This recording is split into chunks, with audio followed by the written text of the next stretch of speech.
Thank you very much. So hi, I'm Travis Ralph-Donaldson. I'm the CEO of Niter. Niter is a speech AI company based in Manchester. I also have a full-time job at the University of Manchester Innovation Factory. So there I manage about 40 AI and software commercialization projects. So I take research and translate that ideally into spin-outs and commercial contracts. And this is Joe. Cool. Hi, I'm Joe Spademan. I'm the head of animation at Doodledo. So we're a film and animation production company studio in Deansgate, so about a half-hour walk from here. And if anyone ever fancies popping in for a tea or a coffee, you'd be very, very welcome to join us. But let's see how this goes first. Nice to meet you all. Nice, thanks, Joe. So I'm first just going to talk a little bit about my background. So I'm a PhD candidate. So I'm just in my final year. I'm going to submit my research in a couple of months' time. This is based around using multimodal speech data for specifically phoneme recognition. Just to describe what a phoneme is, so that's any discrete sound in the English language. So not at word level, but at the sound level. So trying to understand those, and I'm trying to integrate RGB video data as well as depth information to see if that can improve the recognition accuracy. So I've been quite busy for the past few years. So I managed to spin out a company as well when I was at the University of Southampton. I was studying Japanese language just as a fun hobby. And I really struggled to do the Japanese kanji characters. So they're kind of the pictographic, really complex characters. I couldn't find any decent stroke order animation at the time. So I just started building something simple. I just wanted to get the SVG file, and just pass that information into a smooth animation with a brush so I could visualize it a bit better. And I thought, I could take that a step further. I could start to maybe get some real-time feedback so that the app could essentially correct my mistakes and also give me a continuous grade to compare my handwriting to an exemplar. So I did that for my own study. I took that to the Future World Innovation Centre at Southampton. And they were like, this is really good. You should pitch and you should try and get investment and do a company. So I kind of went down that rabbit hole. I did get some seed investment. I got a little bit drunk with power, got a team of people. And then I was like, okay, we can expand this now, classic feature creep, and expand it into a 3D adventure game that you can see some of the graphics for here with the main character, the Sumi. Flew to Japan, got Japanese voice actors to do all the characters. And you can see some examples from the mini games here. It's kind of like Fruit Ninja, but you're slashing bamboo for the handwriting. So that's still currently in development. You can probably tell by now that I like to keep busy. So I've got another project that recently was deployed, and this is called Speecher. And this is basically taking the same gamification concept that I did with the Handy Kanji Japanese app, but I'm applying it to pronunciation training and feedback. So we just piloted this in 40 UK primary schools and a few Year 7 secondary. And the concept is that you can score individual phonemes, but this actually goes down to what's called phonological feature level. So an example of that would be if you had a nasalized vowel in French, like an kind of sound, it can differentiate between that and an English on. And the idea is that you show these native examples so that the students can hopefully articulate and pronounce those sounds with more of a native accent to make them more intelligible when they speak to native speakers. So we've just published a paper on the results from that. We've got about 70,000 recordings, and a lot of the phonetic experts at Southampton have been combing through all the data, which luckily I didn't have to do. But the results were very positive, so we got good feedback from the students from that. And I'll hand you over to Joe to talk a bit about Doodledo. Cool. And hopefully I'll give you a little bit of context in these worlds colliding. So sort of how Travis and myself met and what we're looking to do with bringing these two worlds together. So Doodledo is an animation company where we do animated explainers. So we take very complex issues and simplify them as much as we can, and usually in 60 to 90 seconds communicate something so that anybody could understand it. And within that, there's lots of different styles of animation, as you can sort of see some of them on here. There's particles, there's some character work, there's fluid simulations, there's 3D, there's 2D, there's all sorts of things going on. So we need to be able to adapt to what the client needs, but also to match the aesthetic styles as to what's required in any given job. So we need to be able to respond quickly to challenges when they hit us, and this is where Python comes in.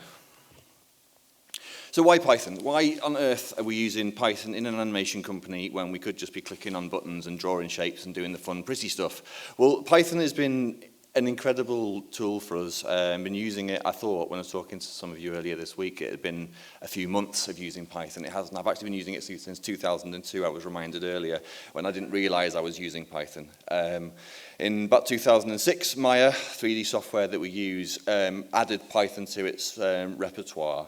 And instead of using Mel, which was the Maya embedded language that we'd been using, I actually found myself using Python without realizing it. And I'd written some scripts. I was going to show you and talk you through a few of those in a minute.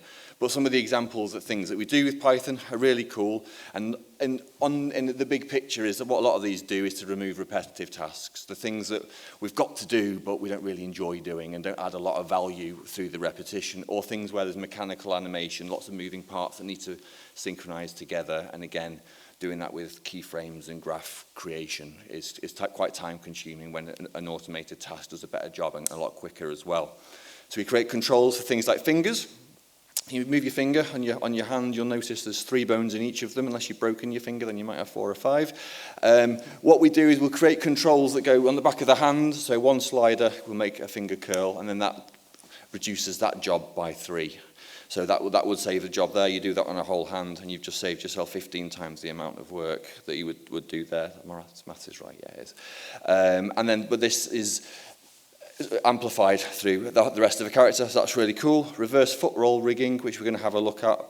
The first element of that is where the heel to toe roll is calculated automatically. So all you need to do is move the foot and it gets itself into the right position as the character's animated. And then we have things like breath controls, which you would normally never bother to animate, but it adds loads of value in making the character look alive, especially if they're idle or not doing a lot within a scene. It just reminds you that they're alive, the same as the blink or something moving. So it's going to give you some examples, 3 really quick ones of things that we've done, and the Python will be on the screen as well. Please don't feel the need to digest it all now. It's really simple because I wouldn't consider myself a developer, but this has been super helpful, and I hope it's inspirational in some way to each of you. So the first one, this was a challenge I gave myself last week. It was like, wouldn't it be fun for PyCon to do something with a Python? So let's make a Python rig in Python. So what the script does on the side of the screen here is it's using prompts within Maya, which is the file type is built from ASCII characters, so you can see what's being created as you work through the routines of creating something. So the way that I've created this is the same way that I would do if I was creating it manually, but then I've just taken the code that Maya's generated within Python and then turned that into a Py file and modified accordingly so it can be reused again. So the first part here creates a cylinder, and the digits there will tell you the size, the angle that it's lying, the number of subdivisions along the axis, and then there's two non-linear bend deformers. The first one just raises the front of the cylinder up. So this is why the front of the Python's in the air as it's sort of wriggling along. And the second one creates a sine wave, which the body will follow and conform to. And then all you do is you move the cylinder and the rising neck together, and then you get this slithering animation. Super quick, and you can do it with the click of a button once that Py script's been created. And I love this stuff, it's great. Second example, slightly more complicated than the snake, but this has been a massive time saver as well, is walking. When you walk, it's sort of like a controlled way of falling over, I think is the best way I would look at it. And it's useful just to watch yourself or to watch someone else when they're walking, just to see what's actually happening mechanically with the human body as this happens. And Travis, would you mind just walking back and forth on the stage a little bit? Yeah. So we're going to look at 2 things here. One is the relationship between Travis's core, so that's his trunk here, and then the foot. So if you just watch one foot, what's happening to that foot in relation to his body as his body moves forwards. So as the body moves, the foot is being left behind, and then all of a sudden it's thinking, oh no, if I get left behind any further, I'm going to stretch. So let's swing forwards, and then I'll get caught, and then I'll stop Travis from falling over when he takes that next step. So for this type of movement, it's rhythmic. So we create a sine wave to do that. And within this script that you can see on the screen at the moment, that's done with a y-axis, like a y rotation. Some software, this would be a z. In Maya, it's a y, which is the vertical axis. So we have a swing on the axis to make sure that the foot is swinging along with the body as it moves. So it's getting left behind, then it's catching up. The second sine wave that's being used here is to control the lift of the foot. So when you walk as well, unless you're an ice skater, and there'll still be some lift there, is that your foot needs to leave the floor in order to move into plant in its position for the next time. And what this does is, again, it's another sine wave, but the problem with using a sine wave for elevation of a foot, obviously, is that the nil point of the sine has got this bit that goes underneath, and unless you're going to be kicking the floor to put holes in it as you walk along, we need to stop that. So what the script we've got for the foot elevation does is it's clamped at 0, which means we end up with a lift, a pause, a lift, a pause. And you pair that with the rotation that we were just looking at on the y-axis, and all of a sudden you've got a really basic walk cycle. You would never use this for sort of hero character animation, but for someone who's in the background, it's really, really handy way of speeding things up. And the phase offset is really handy as well. We'll look at that in a second. So this is the code that was created for the foot. It was done entirely in Maya and in Notepad. I had no idea until earlier on that you could have color versions of code, so I'm going to have to a bit of research into these mad tools that you guys have got, because I think that's going to make my life a lot easier. So yeah, that's been painful, but it works. And what you'll notice in this part in the center is the dotted line is the Python script is calling. I think it's something similar to the exec function that was discussed earlier in the conference, and it's creating MEL scripts, which is again this Maya embedded language, because what that's doing is creating connections and calculations that need to operate at runtime. So as the animator moves the character, that's then going to work in real time as they're moving the character, rather than having to compile that at the end of the animation. Does that all make sense? Good. Thank you. So the phase control that we looked at a little earlier. You need phase because when we walk, our feet don't move at the same time as each other unless you're jumping in puddles like Peppa Pig, which there's definitely a time and a place for that sort of thing. But what phase allows us to do is if we offset 2 sine waves, one in each foot for the swing and for the step, then when one moves, the other one stays planted, and those alternate, and that becomes a walk cycle. In this GIF that's just in here of a ladybird, this is a character that we created, background character for animation for a homeless charity called Caritas, and Doodledo support them every year. We do an animated campaign that runs through Advent. Next one will be coming out in November. An amazing charity, do loads of really cool work. But we needed to speed the process of this character up. There's no way I was going to persuade any of my animators to animate 6 legs on this orthopod character. So we used the same calculations before, but without the Y swing, because it was just too much complication for this particular rig. But as you can see on here, as the ladybird moves around, all the animator is doing is moving the rotation of the core of the ladybird, just moving its body around, and the legs are solving that problem themselves by using the Python script, which has saved us loads of time. Is it perfect? No. Does it read like how we want it to read? It does. So we're really happy with the simplification and the automation of those types of tasks, which is really cool. So how does this bring together all the work that Travis is doing with Speecher and with phoneme analysis? Well, another challenge that you have in animation, any of you that have done it, is lip sync. And lip sync's a massive, massive job and a really important job. And it's an important job to get right, but there's definitely a place for simplifying or doing the baseline work before the artists come in and turn those expressions into what feels like emotive speech. But we would create lots of different graphs and controls, and we'll have a look at those in a second. So I'm just going to talk to you a little bit about that, and then Travis is going to take over and let you know the work that he's been doing to help support us with lip sync. So these are 2 of our characters. These are Tess and Zoya. They're 2 bees that were from our 2003 Caritas campaign. What you can see in here is some of the rig controls. Some of these have been created manually, some of them have been created through Python as well. The legs are using inverse kinematic joints. The hands have got forwards and inverse kinematic switches, so they can do pushes and pulls as well as swings and walks. And if you just look to the top right of the frame, you can see a grid of controls, and these are all for the head area. So that when the animators have blocked out the motion, we can get the expressions and the speech done. And you can also get the bee to pull really silly faces, which is good fun, but it does take a bit of time, I think, to give people crack the whip, just to let them know that we have got work to do as well.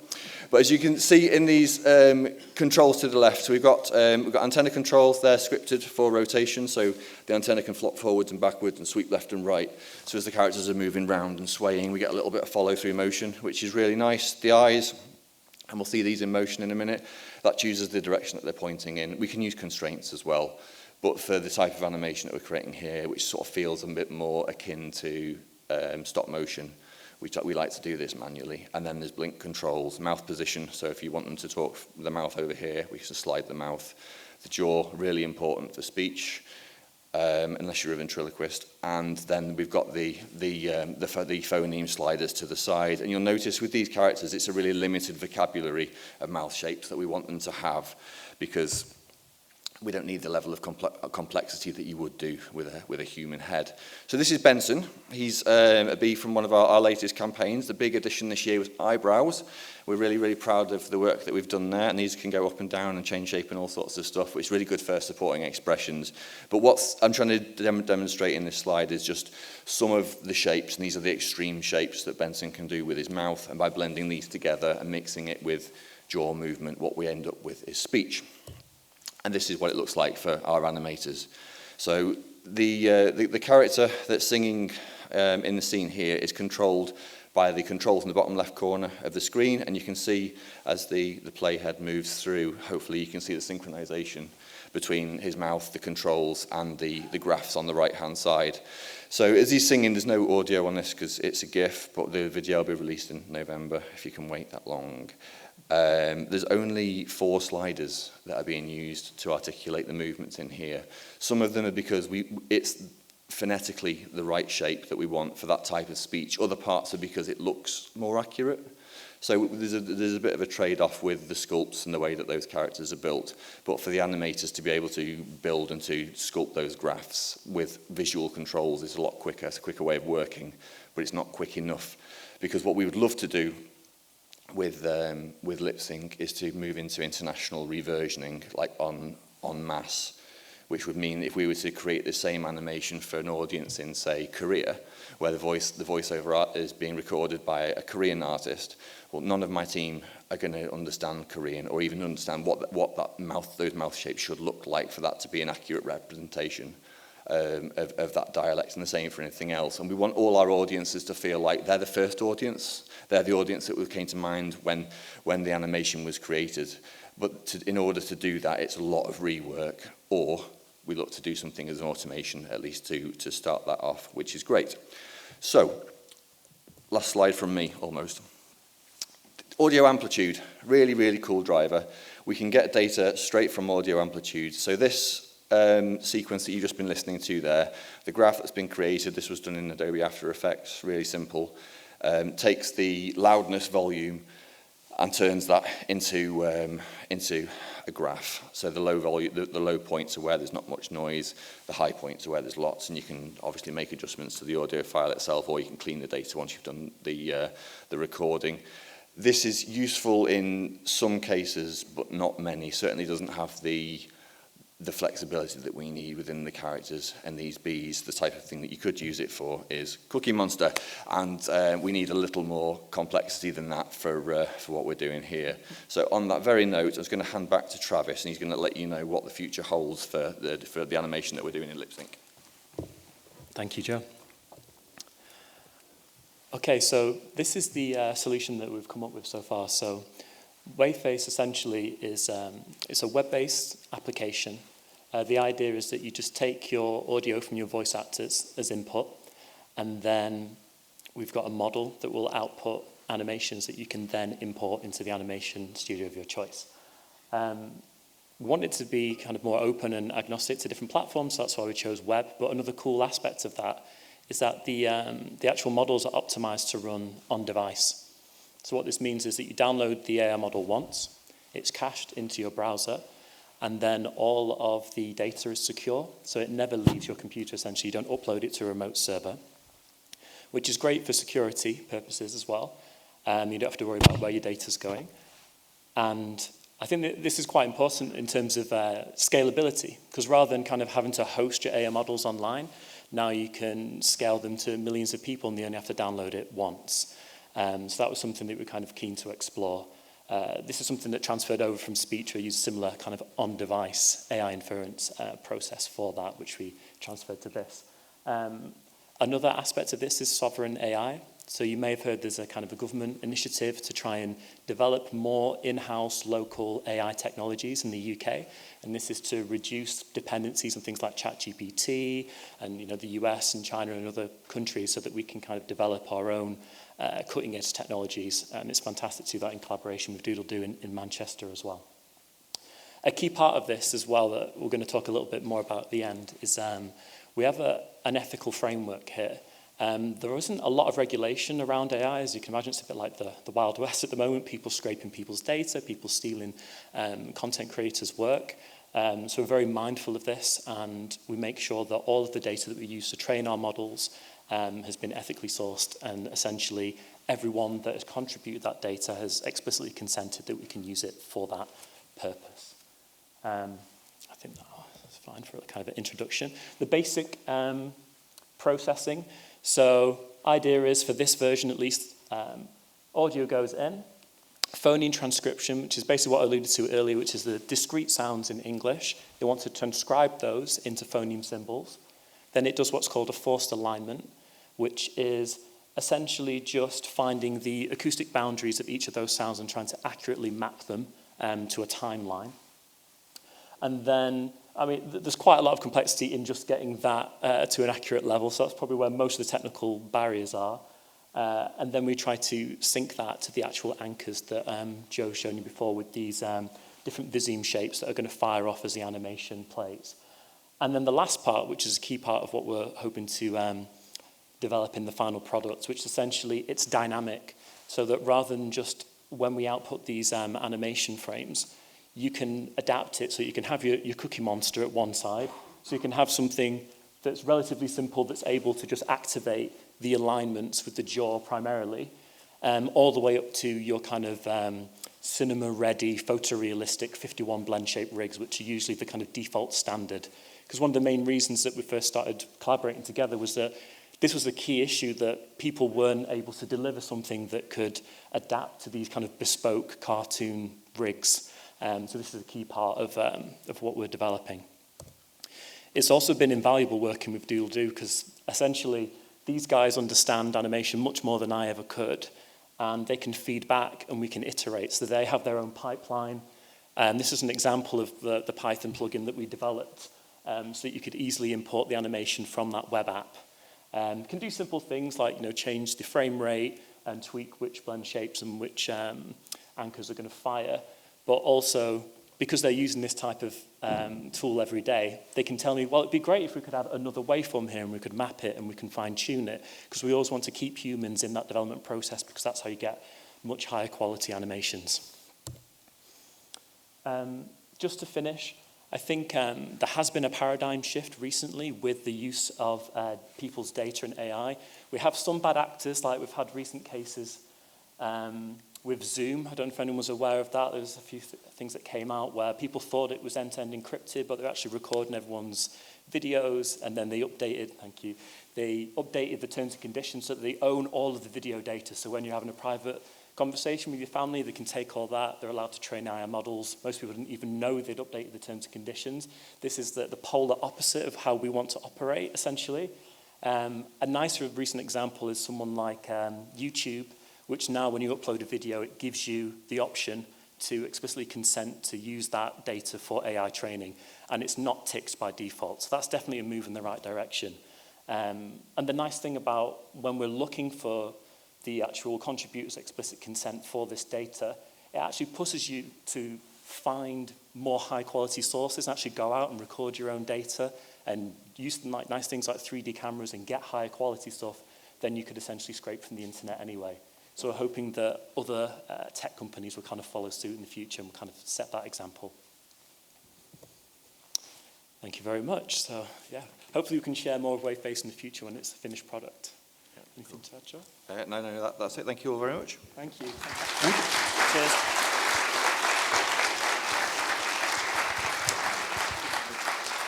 Thank you very much, everyone. If we can get another round of applause for all of our speakers today.